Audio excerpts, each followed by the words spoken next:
Assalamualaikum warahmatullahi wabarakatuh. Salam kader Madrasah Muallimin Muhammadiyah Yogyakarta. Anak-anakku santri Madrasah kelas 4 yang mudah-mudahan selalu sehat dan istiqomah. Pada kesempatan ini kita akan sama-sama belajar terkait dengan sistem pemerintahan Indonesia. Setelah mempelajari materi sistem pemerintahan Indonesia, yang saya harapkan adalah santri kelas 4 untuk bisa mampu yang pertama mengetahui sistem pemerintahan Indonesia, menjelaskan macam-macam sistem pemerintahan atau konstitusi yang pernah berlaku di Indonesia.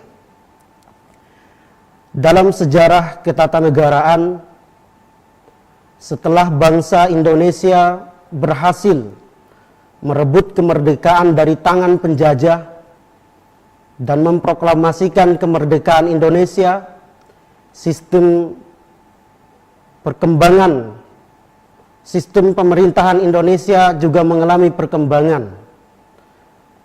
Perkembangan sistem pemerintahan Indonesia dilaksanakan berdasarkan 3 konstitusi yang pernah berlaku. Yang pertama adalah Undang-Undang Dasar Negara Republik Indonesia tahun 1945. Yang kedua, Konstitusi RIS. Yang ketiga adalah Undang-Undang Dasar Sementara 1945.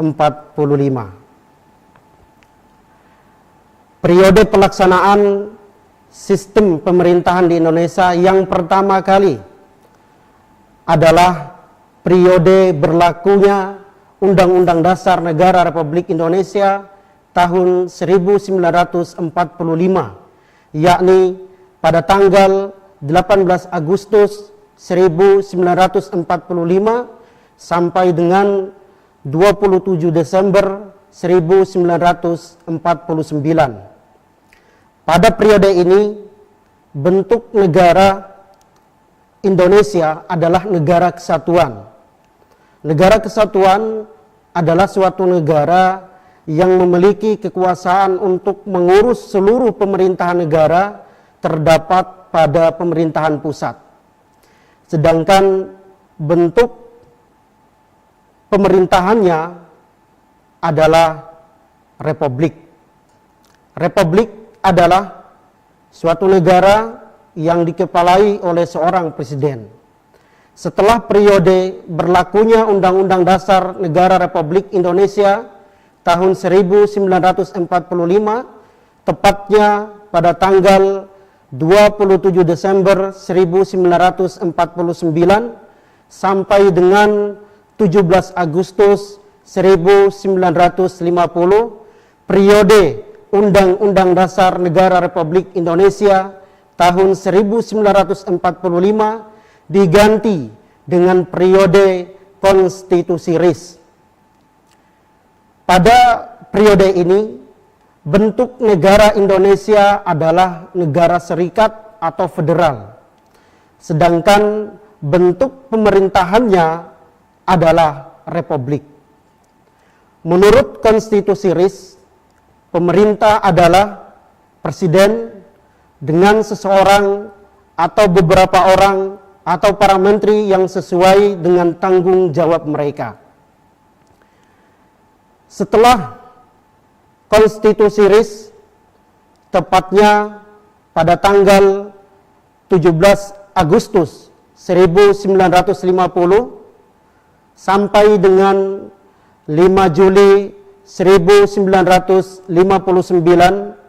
Konstitusi RIS diganti dengan periode Undang-Undang Dasar Sementara 1950. Dengan berlakunya Undang-Undang Dasar Sementara 1950 ini, maka bentuk negara kembali menjadi negara kesatuan. bentuk pemerintahannya tetap republik. Undang-Undang Dasar sementara 1950 menganut sistem pemerintahan parlementer, artinya kedudukan presiden hanya sebagai kepala negara, sedangkan kepala pemerintahan dipegang oleh Perdana Menteri yang memimpin Dewan Menteri. Setelah periode Undang-Undang Dasar sementara 1950, tepatnya pada tanggal 5 Juli 1959, periode Undang-Undang Dasar sementara 1950 diganti dengan periode berlakunya kembali Undang-Undang Dasar Negara Republik Indonesia tahun 1945.